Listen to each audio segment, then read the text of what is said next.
अंजना जी, आपकी बात से ही मैं बात निकालता हूं। जो लोग ये कहते हो कि बहु विवाह को टारगेट करते हैं, मतलब मुस्लिम समाज को टारगेट करते हैं, यानी 21वीं सदी की इस दुनिया में खड़े होकर वो ये कहते हैं कि बहु विवाह का अधिकार होना चाहिए, यानी महिलाओं की हैसियत यह होनी चाहिए।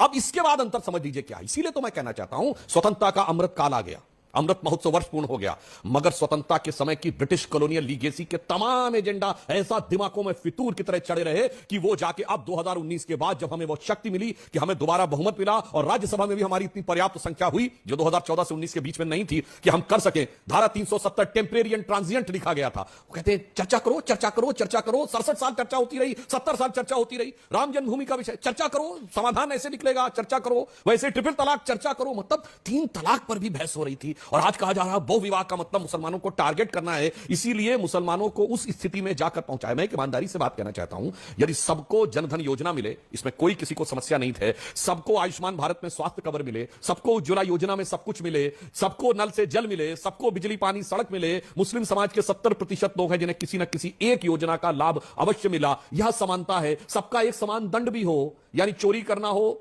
यदि हत्या से लेकर चोरी डकैती सबके ऊपर एक समान कानून लागू हो, तो उसके बाद अगर सिर्फ इतना कह दिया जाए कि रजिस्ट्रेशन कराना पड़ेगा, एक पत्नी एक पति का सिद्धांत लागू हो जाए, तो इसमें क्या समस्या है। और यहां समस्या की भी मैं बात कहूं, ये समस्या उठाई किसने।